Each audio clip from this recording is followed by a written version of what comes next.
Assalamualaikum warahmatullahi wabarakatuh. Pada pertemuan kali ini kita akan membahas tentang konsep biaya ya. Konsep biaya ini nanti akan dijabarkan tentang klasifikasi, definisi, dan semua hal yang terkait dengan biaya-biaya, dan akan dilanjutkan di pertemuan berikutnya tentang metode penentuan biaya, variabel, dan full costing. Baik. Cost and expense. Ya. Akuntansi biaya yang berasal dari Amerika mengenal dua istilah yang berhubungan dengan biaya, yaitu cost dan expense. Di Indonesia, cost dan expense diterjemahkan ke dalam beberapa istilah.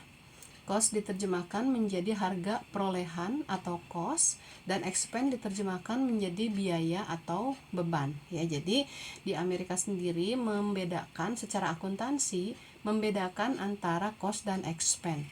Kalau secara istilah tepatnya begitu ya, cost itu digunakan sebagai harga perolehan. Ya, cost itu adalah harga perolehan, yaitu biaya yang dikeluarkan untuk memperoleh aset, ya, itu disebut sebagai cost. Nah, sedangkan expense itu adalah biaya yang dikeluarkan karena sudah mengkonsumsi. Jadi perusahaan itu sudah mengkonsumsi atau terjadi konsumsi di dalam perusahaan.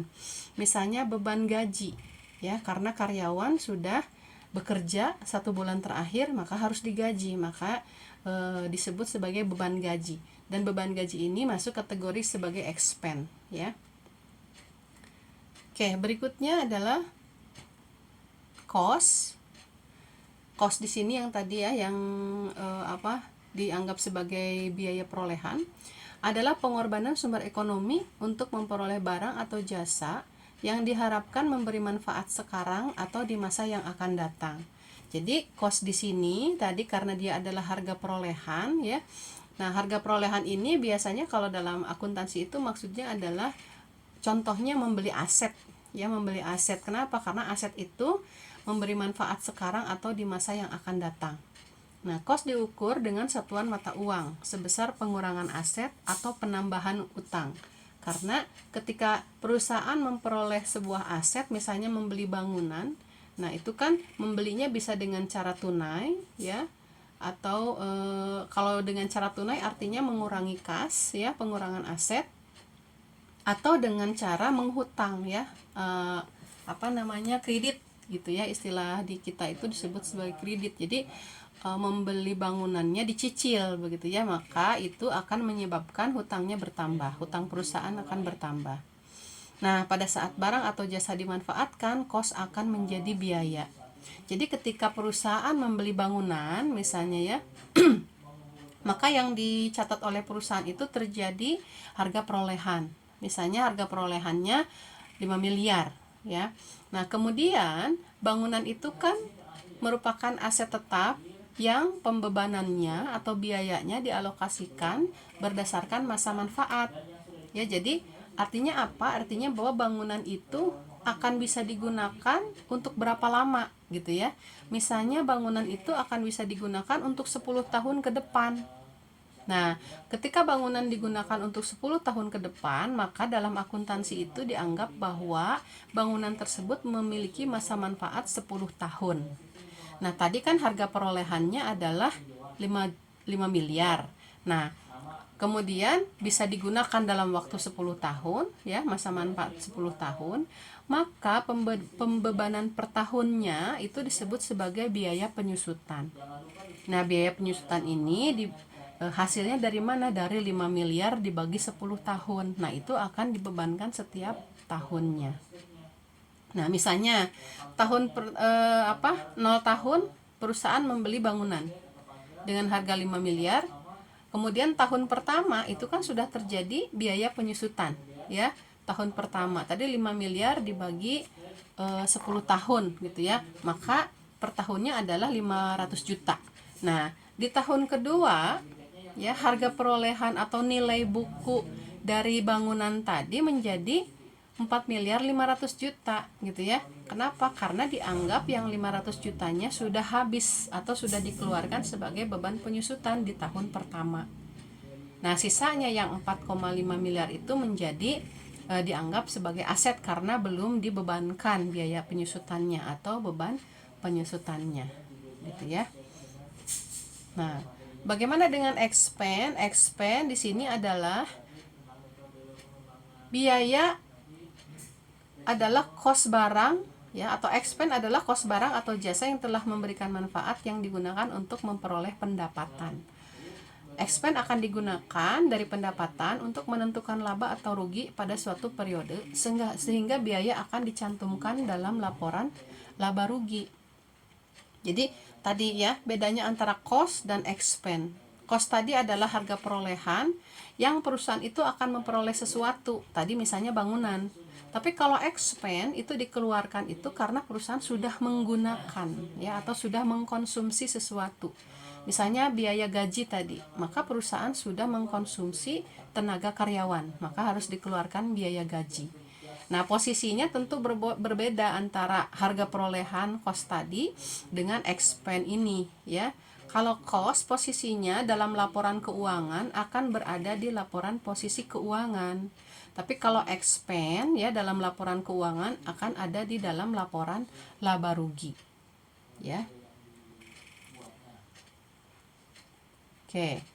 Pendapatan adalah nilai barang yang dijual atau jasa yang telah diberikan. Kemudian rugi menggambarkan biaya barang atau jasa yang tidak memberi manfaat. Istilah ini digunakan untuk pendapatan yang lebih rendah dari biaya. Ya, kalau misalnya pendapatannya lebih tinggi maka istilahnya bukan rugi tapi kan laba gitu ya. Pendapatan lebih tinggi dari biaya itu laba, jadi pendapatan yang lebih rendah dari biaya disebut rugi. Nah, biaya maupun rugi itu sama-sama akan mengurangi pendapatan, tapi diletakkan di tempat yang berbeda di laporan laba rugi. Nah, kalau ini berarti ya pendapatan, rugi, dan biaya itu adanya di laporan keuangan itu adanya di laporan laba rugi. Nah, cuman kan posisinya berbeda gitu ya. Pendapatan ada di posisi sendiri, kemudian biaya, nah pendapatan dikurangi biaya, jika pendapatannya lebih rendah daripada biaya maka akan menghasilkan rugi. Jadi biaya dan rugi itu berada di letak yang berbeda. Baik, berikutnya adalah perlakuan bahan baku sebagai biaya, kos, rugi, dan persediaan. Nah, di sini ada kasus ya atau kondisi ya atau keadaan. Yang pertama di transaksinya adalah dibeli 4 batang kayu masing-masing 50.000. Maka di sini dalam keterangannya pengeluaran 200.000 yang diperoleh dari 4 batang kayu dikali 50.000 itu adalah atau diperlakukan sebagai kos persediaan atau harga perolehan atau kos ya. Nah, kemudian untuk kasus kedua, 1 batang kayu dijual seharga 75.000. Tadi kan belinya 50.000, ya. Maka penerimaan yang 75.000 itu dianggap sebagai pendapatan. Ya, dianggap sebagai pendapatan oleh perusahaan. Nah, ketika perusahaan kan membelinya 50.000 ya. Nah, maka yang 50.000 itu diperlakukan sebagai harga pokok penjualan. Jadi ketika perusahaan menjual ya maka akan terjadi pencatatan 2 kali jurnal ya pada saat menjual dan pada saat menentukan harga pokok ya. Nah, kemudian yang kasus ketiga, 1 batang kayu digunakan untuk membuat meja ya. 1 batang kayu digunakan untuk membuat meja. Pengeluaran 50.000 diperlakukan sebagai biaya bahan baku ya, sebagai biaya bahan baku. Nah, yang 50.000 ini adalah biaya bahan baku ya. Nah, kemudian 1 batang kayu rusak dan tidak dapat digunakan. Karena rusak, maka pengeluaran yang 50.000 diperlakukan sebagai rugi ya, karena rusak kan tidak ada manfaatnya bagi perusahaan, maka dianggap kerugian. Kemudian yang terakhir, 1 batang kayu belum digunakan. Tadi dari 4 batang kayu, yang pertama dijual, yang kedua dibuat meja, yang ketiga rusak. Maka sisanya 1 di akhir periode pengeluaran 50.000 yang batang kayu keempat ini diperlakukan sebagai persediaan. Nah, itu berarti perlakuan yang berbeda dari bahan baku ya. Jadi bisa dianggap sebagai persediaan, bisa dianggap sebagai biaya bahan baku ya yang digunakan untuk proses produksi, bisa juga rugi ketika dia tidak bisa digunakan, dan di akhir periode jika ada sisa ada persediaan ya. Oke, berikutnya bicara tentang objek biaya. Objek biaya adalah penentuan biaya produk, pembuatan keputusan, dan evaluasi kinerja. Objek biaya merupakan unsur berupa apapun yang kepadanya biaya diukur dan dibebankan. Objek biaya dapat berupa produk, pelanggan, departemen, dan aktivitas. Jadi, objek biaya ini atau cost objek ini adalah pemicu ya, pemicu atau penyebab adanya sebuah biaya gitu ya. Penyebabnya apa ya? Bisa produk ya, bisa pelanggan, departemen, atau aktivitas ya. Jadi dia yang akan menjadi penentu terjadinya sebuah biaya gitu ya. Dan ini harus tepat. Kalau penentu biayanya adalah sebuah produk, maka dia adalah biaya si produk tersebut ya. Kalau penentunya adalah departemen, maka dia adalah biaya departemen tersebut begitu. Contohnya misalnya, nah ini, apabila kita ingin menentukan biaya sebuah televisi, maka objek biayanya adalah televisi. Nah, ini objek biayanya adalah produk, yaitu produk televisi ini ya. Nah, kemudian jika kita hendak menentukan biaya yang dikonsumsi sebuah aktivitas, maka objek biayanya adalah aktivitas ya. Contohnya misalnya biaya umroh. Umroh itu sebuah aktivitas yang dilakukan oleh muslim gitu ya, melakukan ibadah gitu ya. Nah, tapi kan ada biaya yang harus dikeluarkan untuk transportasi dan akomodasi dan lain sebagainya. Maka dikatakan objek biayanya adalah aktivitas, yaitu aktivitas umrohnya tersebut gitu ya contohnya. Nah, kemudian jika manajemen akan mengukur efisiensi departemen, maka manajemen akan memilih objek biaya departemen. Ya, contohnya misalnya di departemen produksi itu ada biaya produksi. Ya, maka objek biayanya adalah departemen produksi. Begitu. Ya, objek biayanya adalah departemen. Gitu ya. Nah, untuk mengukur kinerja dengan tepat, manajemen harus dapat memilih objek biaya yang sesuai. Tadi ya harus sesuai. Kalau objeknya televisi ya jadi menjadi biaya misalnya perbaikan televisi begitu ya. Kalau objeknya adalah departemen, maka menjadi biaya departemen terkait begitu. Nah, apabila manajemen telah memilih objek biaya tertentu, pengukuran biaya tergantung pada penelusuran kepada objek biaya. Apabila penelusurannya jelas, maka informasinya akan akurat begitu ya. Nah, informasi akurat akan membuat pengambilan keputusan menjadi lebih baik. Oke, berikutnya adalah klasifikasi biaya ya. Pengklasifikasian biaya secara berbeda diperlukan untuk memberikan informasi biaya yang berbeda untuk melayani kebutuhan manajerial yang berbeda pula ya. Nah, minggu lalu sudah dijelaskan bagaimana klasifikasi biaya ini bisa berdasarkan apa saja. Nah, yang pertama kita lihat di sini yaitu klasifikasi biaya berdasarkan hubungan biaya dengan produk. Itu dibagi dua, ada biaya langsung dan biaya tidak langsung. Ya, ini hubungannya antara biaya dengan produk. Biaya langsung adalah biaya yang dapat ditelusur ke produk. Contohnya biaya bahan baku dan biaya upah buruh bagian produksi. Nah, sedangkan biaya tidak langsung adalah biaya yang tidak dapat secara langsung ditelusur ke produk. Contohnya biaya tidak langsung adalah sewa peralatan pabrik. Ya, jadi biaya langsung dan tidak langsung ini berdasarkan apa? Hubungan biaya dengan produk. Ya, nah biaya langsung, contoh biaya bahan baku, artinya dapat ditelusur itu seperti apa? Misalnya tadi sebuah perusahaan membuat meja kayu, ya, dan bahan bakunya adalah tentunya kayu. Nah, ketika menjadi meja, kan akan tetap terlihat bahwa meja itu adalah meja kayu, begitu ya.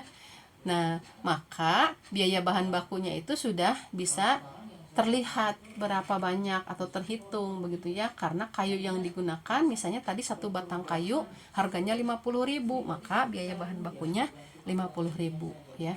Kemudian biaya upah buruhnya, misalnya untuk menghasilkan satu meja ya membutuhkan tenaga kerjanya atau buruhnya 2 orang misalnya, terus masing-masing orang itu tarifnya 50.000 sehari.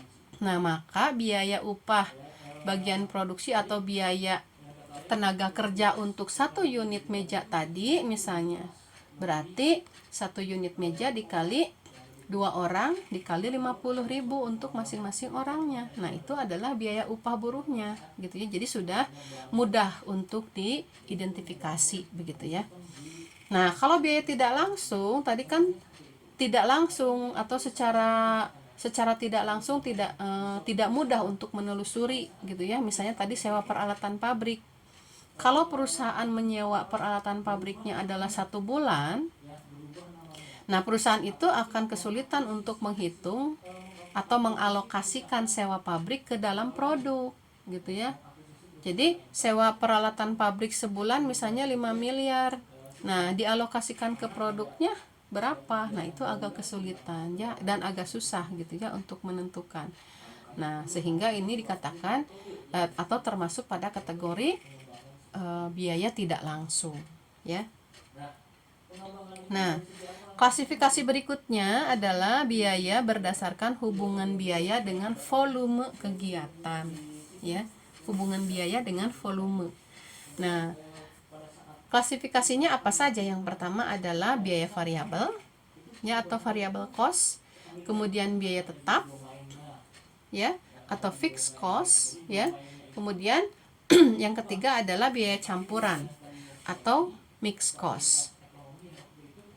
Nah, variable cost adalah biaya yang jumlah totalnya berubah proporsional dengan perubahan volume kegiatan atau produksi, tapi jumlah per unitnya tidak berubah.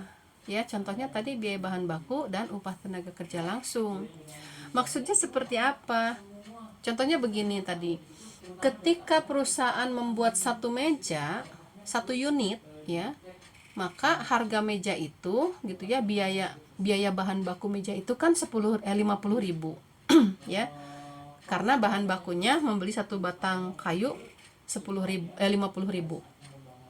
Nah, ketika perusahaan membuat 2 meja ya, maka secara total ya biaya bahan baku menjadi 100.000 untuk 2 unit. Kemudian perusahaan membuat meja itu 10 dalam sehari. Maka secara total 50.000 kali 10 gitu kan, jadi 500.000. Nah, itu kan secara total ya, maka dikatakan biaya yang jumlah totalnya berubah proporsional. Jadi membuat satu meja biaya bahan bakunya 50.000, membuat 2 meja secara total jadi 100.000, membuat 10 meja secara total jadi 500.000. Tapi jatuhnya per unitnya tetap 50.000 ya. Maka di sini jumlah per unit tidak berubah.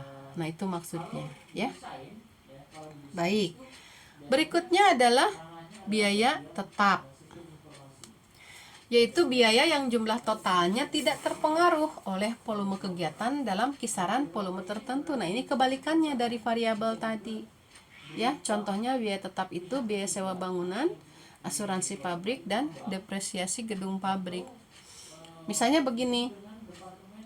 Ketika perusahaan membuat satu meja ya, sewa bangunan itu sebulan 500.000.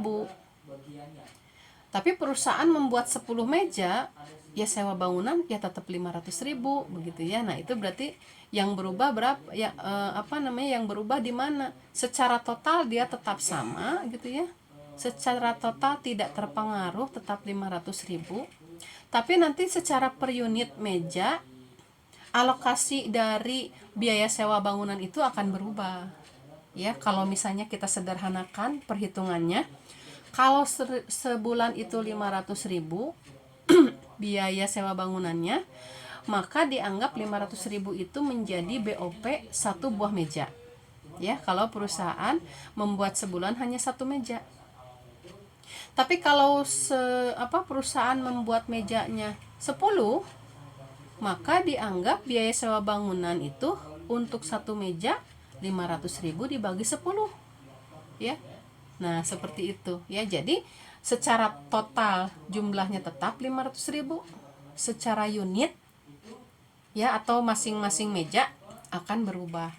Semakin banyak meja ya, maka biaya tetapnya akan menjadi semakin murah untuk masing-masing unit meja gitu ya. Nah, itu biaya tetap. Kemudian biaya campuran adalah biaya yang jumlahnya terpengaruh oleh volume kegiatan perusahaan tapi tidak secara proporsional. Ya, di sini contoh biayanya adalah tagihan listrik ya.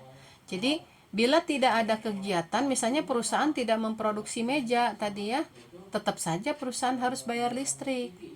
Ya. Tapi ketika perusahaan memproduksi mejanya banyak gitu ya. Nah, si mesin yang digunakan untuk membuat meja kan banyak dipakai. Konsumsi listriknya sangat banyak, maka biaya campurannya akan bertambah banyak. Nah, itu biaya campuran.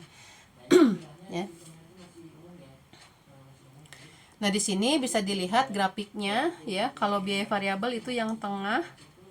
Jadi di sini sejalan dengan semakin bertambahnya volume, maka akan semakin bertambah pula biaya secara totalnya ya. Di sini bicara total biaya ya, bukan per unit, total.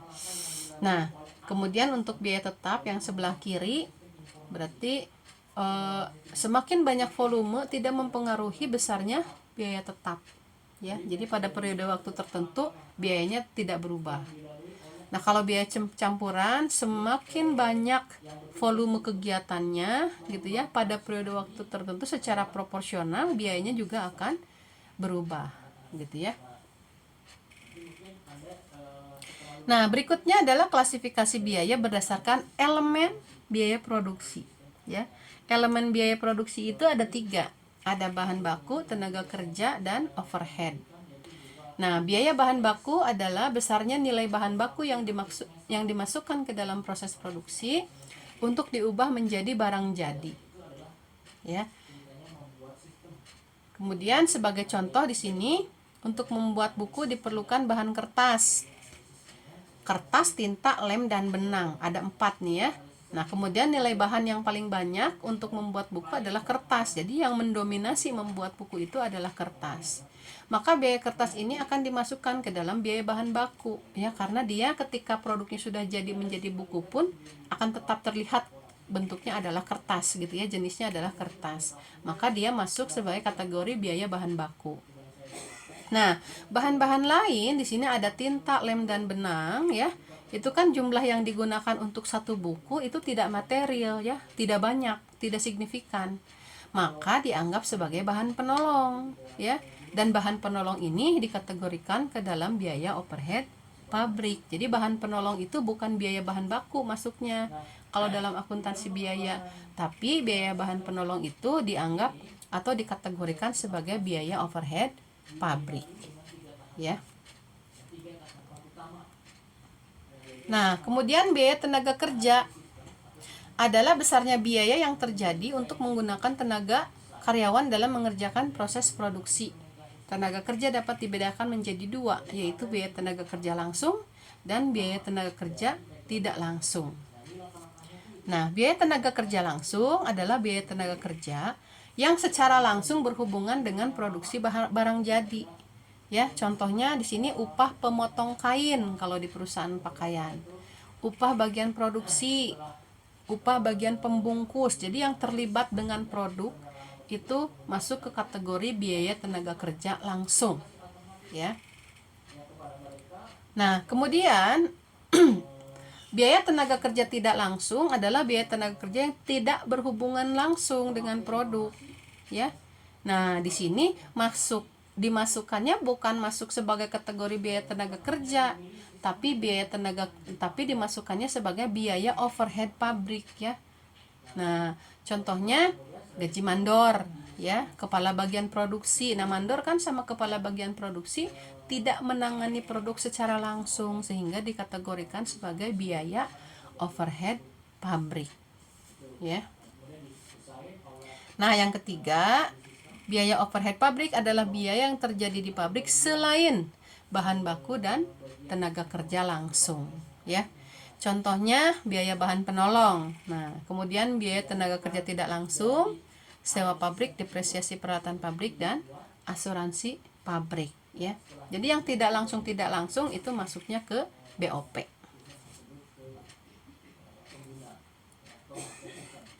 Nah, biaya produksi dapat diidentifikasi lebih lanjut menjadi biaya utama atau prime cost dan biaya konversi, ya, atau conversion cost. Nah, biaya utama ini apa saja? Yaitu biaya bahan baku dan biaya tenaga kerja langsung. Sedangkan biaya konversi adalah biaya tenaga kerja langsung dan biaya overhead pabrik.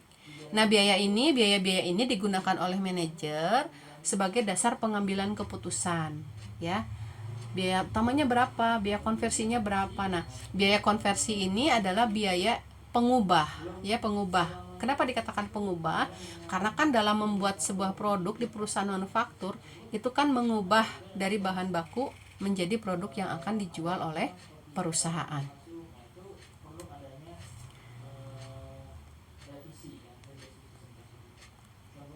Oke, sebentar ya. Oke, berikutnya ilustrasi biaya produksi.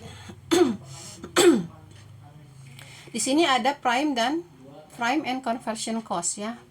Biaya utama dan biaya konversi. Ini ilustrasinya, ya, atau contoh kasusnya. Bahan baku berupa kulit digunakan untuk membuat tas.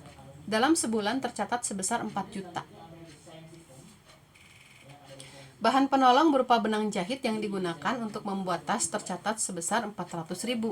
Nah, dari kasus ini begitu ya, dari poin ini bahwa perusahaan itu sudah sudah terjadi yang namanya biaya bahan baku dan biaya bahan penolong. Nah, ini harus kalian identifikasi, ya. Nah, di sini kan perusahaan Melati ini produsen tas kulit, artinya dia adalah perusahaan produksi atau manufaktur. Nah, untuk menentukan prime and conversion cost, artinya kita akan mencari biaya-biaya yang termasuk biaya produksi saja, ya. Nah, kalau kita lihat poin nomor 1 ini, yang pertama biaya bahan baku itu termasuk biaya produksi, ya.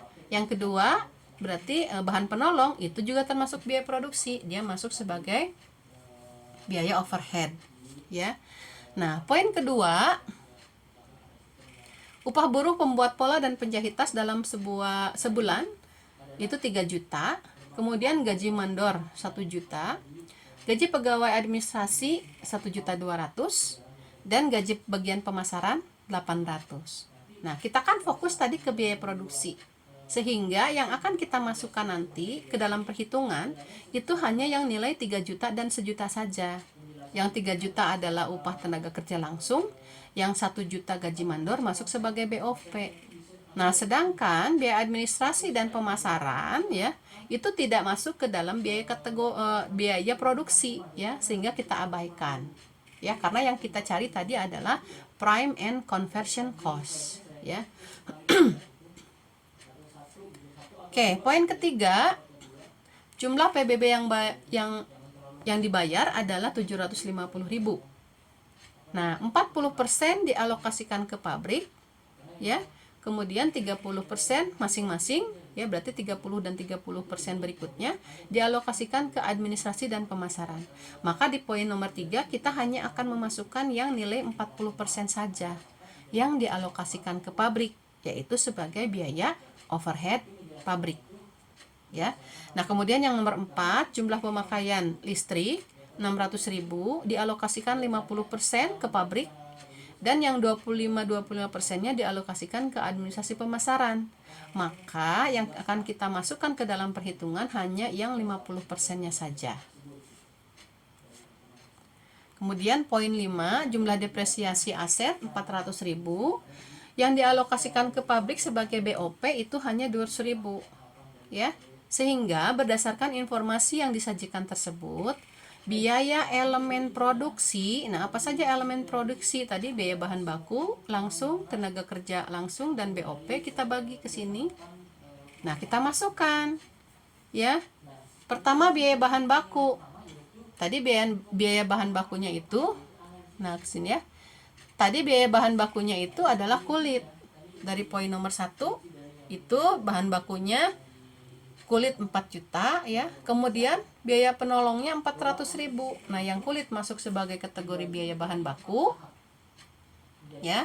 Kemudian yang benang 400.000 masuk sebagai kategori BOP karena dia biaya bahan penolong ya. Kemudian poin 2 tadi biaya tenaga kerja langsungnya ada upah buruh 3 juta ya. Kemudian gaji mandor 1 juta. Nah, gaji mandornya masuk ke BOP. Kemudian PBB 300.000 dari mana? Tadi 40% dari yang dialokasikan untuk pabrik. Ya. Kemudian listrik 50% dari 600.000 yang dialokasikan untuk pabrik, ya. Kemudian depresiasi 200.000 yang dialokasikan juga untuk pabrik. Makanya masuk dalam kategori biaya overhead pabrik. Nah, berdasarkan rangkuman dari kasus tadi ya, nomor 1 2 3 4 tadi, 5.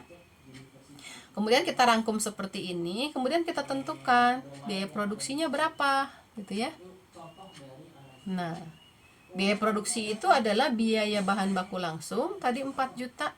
Kemudian biaya tenaga kerja langsung 3 juta dan biaya overhead pabrik totalnya 2.200.000. Maka biaya produksi itu besarnya 9.200.000. Nah, kemudian berapa prime cost-nya, biaya utamanya? Biaya utama itu rumusnya adalah biaya bahan baku langsung ditambah biaya tenaga kerja langsung ya. Jadi 4 juta ditambah 3 juta yaitu 7 juta. Kemudian biaya konversi rumusnya adalah biaya tenaga kerja langsung ditambah biaya overhead pabrik ya. Jadi 3 juta ditambah 2.200.000 menjadi 5.200.000 ya. Nah, ini informasi yang diperlukan oleh manajemen untuk mengambil keputusan. Oke, klasifikasi berikutnya adalah klasifikasi biaya berdasarkan fungsi pokok perusahaan ya. Kalau di dalam struktur organisasi akan terlihat ya, misalnya ada departemen produksi, departemen pemasaran, departemen administrasi. Nah, itu berdasarkan fungsi pokok perusahaan. Biaya produksi terdiri atas biaya bahan baku, biaya tenaga kerja, dan biaya overhead pabrik ya, barusan sudah diuraikan. Nah, kemudian biaya pemasaran yaitu biaya yang terjadi untuk memasarkan produk atau jasa. Contohnya adalah biaya gaji pegawai pemasaran dan biaya iklan. Ya. Nah, berikutnya adalah biaya administrasi dan umum, yaitu biaya yang terjadi dalam rangka mengarahkan, menjalankan, dan mengendalikan perusahaan untuk memproduksi barang jadi. Contohnya biaya gaji pegawai, biaya perlengkapan, biaya utilitas, gitu ya, itu contohnya ya. Atau secara sederhana biaya ini terjadi di kantor ya. Kalau BOP tadi terjadi di pabrik. Nah, itu ya bisa dijadikan sebagai contoh sederhana lah gitu ya, atau pembeda. Baik, yang kelima yaitu klasifikasi biaya berdasarkan hubungan biaya dengan proses pokok manajerial ya. Yang pertama, biaya standar atau standar cost, yaitu biaya yang ditentukan di muka yang seharusnya dikeluarkan untuk membuat suatu produk atau melaksanakan suatu kegiatan ya. Jadi biaya standar ini berarti perusahaan menentukan terlebih dahulu di awal ya tarif-tarif untuk kebutuhan ya, proses produksi misalnya, atau proses aktivitas di dalam perusahaan. Jadi ditentukan di awal ya. Nah, kemudian kalau biaya aktual adalah biaya yang sesungguhnya terjadi untuk membuat suatu produk atau melaksanakan suatu kegiatan. Nah, kalau biaya aktual ini berarti biaya tersebut baru bisa dicatat jika sudah terjadi gitu ya, karena istilahnya pengeluarannya sudah dilakukan baru dicatat gitu ya. Nah, Kalau yang biaya standar kan istilahnya ada tarif yang sudah ditetapkan di awal, ya. Nah, kemudian ada biaya terkendali, controllable cost. Biaya yang secara langsung dapat dipengaruhi oleh seorang manajer tingkat tertentu. Nah, biaya terkendali ini artinya biaya yang dapat dipengaruhi oleh pemegang wewenang di departemen tersebut. Nah, contohnya seperti itu ya. Misalnya di departemen produksi, ya kan itu ada biaya bahan baku, biaya tenaga kerja dan BOP. Nah, kemudian manajer bagian produksi tersebut menetapkan atau manajer bagian produksi tersebut memiliki kewenangan gitu ya untuk menetapkan biaya-biaya yang terkait dengan proses produksi gitu ya. Nah, misalnya biaya bahan baku yang digunakan harus sekian. Nah, itu kebijakan manajer bagian produksi. Ya. Nah, tapi kalau biaya tidak terkendali adalah biaya yang tidak secara langsung dapat dipengaruhi oleh manajer tingkat tertentu. Misalnya, tadi kalau bicara biaya produksi, ya, akan dapat dikendalikan oleh manajer produksi. Nah, itu controllable cost, tapi tidak akan dapat dikendalikan langsung oleh direktur misalnya atau oleh misalnya departemen akunting misalnya. Ya, karena kewenangannya tidak secara langsung kepada biaya produksi tersebut gitu. Ya, maka dikatakan sebagai uncontrollable cost ya. Jadi ini lebih kepada siapa yang memiliki kewenangan, dialah yang memiliki kendali gitu ya atas biaya tersebut. Oke, berikutnya adalah biaya komitan atau committed cost, yaitu biaya yang terjadi dalam upaya mempertahankan kapasitas atau kemampuan organisasi dalam kegiatan produksi, pemasaran, dan administrasi. Committed cost ya atau komitan ini contohnya intinya adalah mempertahankan kapasitas dan kemampuan organisasi ya. Contohnya misalnya begini. Sebuah perusahaan ya, dia memproduksi sehari 5 dengan 5 mesin gitu ya. Memproduksi 5 unit produk dengan 5 mesin. Nah, kemudian manajemen itu misalnya kemudian kan dibuat perencanaan nih. Dalam sehari 5 gitu ya, berarti dalam 10 35 dalam seminggu 35, kemudian dalam sebulan misalnya menjadi 60 gitu ya. Nah, setiap bulan 60 dengan 5 mesin. Nah, kemudian ketika diajukan misalnya ke atasannya, anggarannya atau planningnya tadi, planning perencanaan produksi, atasannya misalnya atau manajemen puncak itu meminta jangan 60 dong sebulan gitu ya. Bisa nggak sebulan memproduksi 120 misalnya begitu. Bisa nggak memproduksi 120. Nah, dengan berbagai macam pertimbangan ya, bukan pertimbangan saja, perhitungan dan lain sebagainya, manajer bagian produksi itu menghitung misalnya kalau 1 unit saja menghasilkan atau kalau 5 unit menghasilkan 60 sebulan, maka kalau diminta 120 berarti mesinnya harus ada 10 unit. Nah, gitu. Gitu ya. Maka yang sedangkan perusahaan sekarang nih punya 5 gitu ya, maka manajer itu mengajukan kepada manajemen puncak, bisa Pak gitu ya, bisa menghasilkan 120 tapi harus tambah 5 mesin misalnya begitu untuk periode waktu tertentu yang diminta oleh manajemen puncak. Nah, karena manajemen puncak ingin 120 unit yang dihasilkan dalam sebulan gitu ya. Nah, dalam upaya mempertahankan kapasitas tadi, maka misalnya manajemen puncak itu memenuhi keinginan departemen produksi untuk menambah 5 mesin. Nah, itu yang disebut sebagai biaya komitan atau committed cost gitu ya. Jadi karena tadi targetnya asalnya 60 jadi ingin 120, maka untuk mendukung terciptanya 120 produk, maka manajemen puncak akhirnya memenuhi penambahan mesin. Nah, itu disebut committed cost. Nah, kemudian biaya discretionary cost adalah biaya yang besar kecilnya tergantung pada kebijakan manajemen. ya. Nah, ini biaya kebijakan disebutnya juga ya. Misalnya contohnya misalnya penetapan biaya menjenguk karyawan yang sakit misalnya, ya.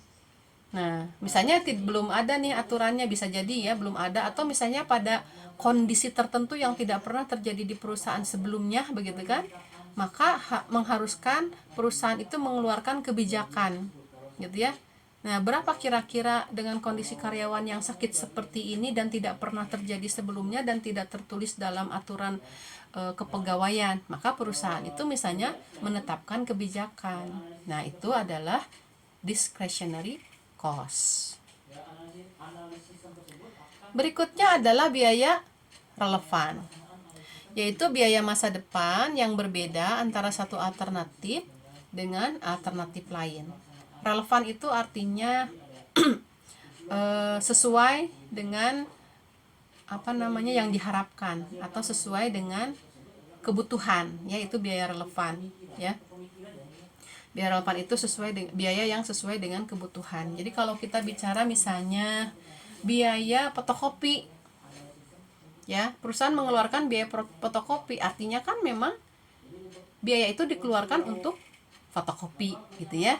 Biaya transportasi, maka biaya itu memang dikeluarkan untuk aktivitas transportasi gitu ya. Jadi di sini maksudnya tidak terjadi penyelewengan biaya yang tidak seharusnya untuk kebutuhan proses operasi perusahaan. Kemudian biaya kesempatan atau opportunity cost, yaitu manfaat yang dikorbankan pada saat satu alternatif keputusan dipilih dan mengabaikan alternatif lain. Contohnya misalnya begini. Nah, perusahaan itu misalnya memerlukan sebuah gudang. Alternatif pertama, perusahaan sewa bangunan. Alternatif kedua, perusahaan membeli bangunan, ya. Nah, ketika perusahaan itu menentukannya, kita sewa saja, maka biaya untuk membeli kan menjadi hilang. Maksudnya tidak jadi, gitu ya. Jadi tidak jadi dikeluarkan untuk membeli gitu. Atau sebaliknya tadi, kalau perusahaan memutuskan untuk membeli bangunan saja, maka biaya untuk menyewa setiap tahunnya tidak akan terjadi. Nah, itu opportunity cost ya. Jadi ketika diambil satu alternatif lain kan jadi tidak terjadi gitu ya. Oke. Nah, berikutnya adalah aliran biaya dalam perusahaan. Akuntansi biaya menekankan pada pengukuran dan pencatatan elemen biaya yang terjadi dalam proses produksi sejak bahan diperoleh sampai produk jadi selesai diproduksi. 6 akun dalam aliran biaya yaitu bahan, tenaga kerja, overhead pabrik, barang dalam proses, barang jadi, dan harga pokok penjualan. Nah, ini ada 6 akun yang menjadi akun pokok ya di dalam perusahaan atau di dalam perusahaan manufaktur. Nah, bisa kita lihat di sini aliran biayanya. Nah, ketika perusahaan itu misalnya membeli bahan baku, ya, maka bahan baku itu akan dicatat di sisi debit sebesar 300.000. Ya, akan dicatat di sisi debit sebesar 300.000. Kemudian ketika digunakan bahan baku ini digunakan untuk proses produksi, misalnya digunakannya 200.000. Maka yang 200.000-nya ini akan dialokasikan atau akan akan menjadi barang dalam proses ya. Jadi penggunaan bahan ini akan masuk sebagai barang dalam proses ya. Tenaga kerja juga sama ya, ketika dia sudah dibebankan tenaga kerjanya masuk ke dalam barang dalam proses, termasuk biaya overhead pabrik. Maka di dalam barang dalam proses ini sudah termasuk di dalamnya adalah biaya bahan baku, biaya tenaga kerja langsung, dan overhead pabrik yang sudah digunakan. Nah, dari sini barang dalam proses misalnya di akhir periode sudah jadi. Nah, jadinya itu yang 300.000 ya. Kenapa? Karena biasanya kalau barang dalam proses itu di akhir periode kan ada barang yang belum final ya. Misalnya kalau kita bicara meja tadi, ada yang belum dipernis misalnya ya. belum selesai, karena kan kalau dijual harus dipernis dulu gitu ya. Maka di sini masih di dalam kategori barang dalam proses. Kalau sudah jadi berarti sudah siap diterima oleh konsumen atau dijual, maka di sini masuk ke barang jadi. Ya. Nah, barang jadi juga sama. Kalau misalnya dia sudah dijual, maka dia masuk ke harga pokok penjualan. Kalau belum dijual, maka dia masih persediaan. Gitu ya. Nah, seperti itu. Oke, kita lihat di sini catatan. Biaya produk adalah biaya bahan baku ditambah biaya tenaga kerja dan biaya overhead pabrik ya. Ini untuk memudahkan pemahaman berarti lebih baik dihafalkan ya. Kemudian biaya pembelian bahan baku itu adalah pembelian bersih bahan baku, maksudnya harga bahan bakunya ditambah biaya angkut ya. Jadi biaya pembelian bahan baku itu tidak hanya biaya si bahan bakunya saja.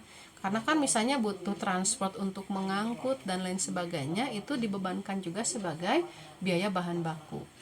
Kemudian pembelian bersih bahan baku adalah pembelian dikurangi potongan dan retur. Misalnya perusahaan membeli bahan baku 5 juta. Karena besar, karena banyak yang dibeli, maka supplier ngasih diskon. Misalnya jadi asalnya 5 juta jadi 4.500.000. Maka yang dicatat dalam akuntansi itu adalah 4.500.000, bukan yang 5 juta ya, karena sudah didiskon. Nah, kemudian biaya produksi barang yang diproses adalah barang dalam proses awal ditambah biaya produksi. Kemudian harga pokok produksi adalah barang dalam proses awal ditambah biaya produksi dikurangi barang dalam proses akhir ya.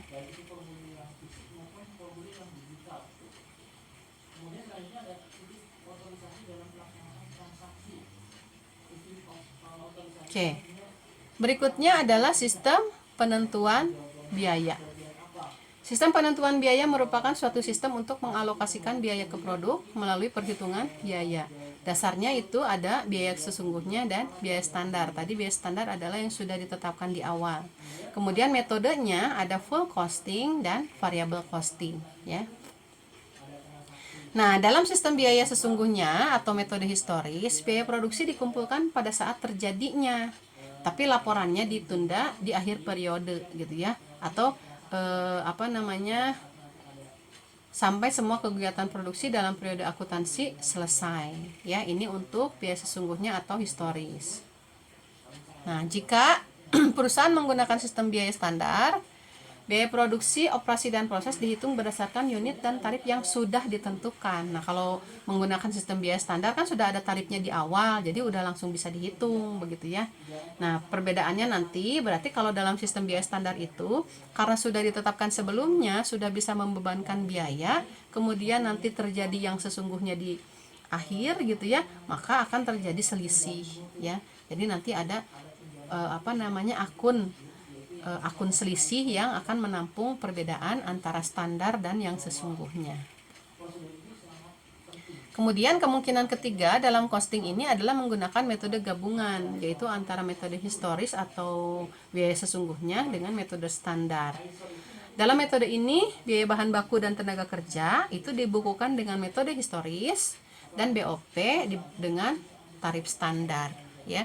Karena yang agak sulit untuk dialokasikan itu adalah BOP ya, sehingga BOP itu biasanya perusahaan akan menetapkan tarif standarnya dulu ya, karena kalau menunggu sampai akhir periode BOP itu akan agak sulit atau ribet gitu ya, sehingga banyak yang menggunakan costing ketiga yaitu metode gabungan.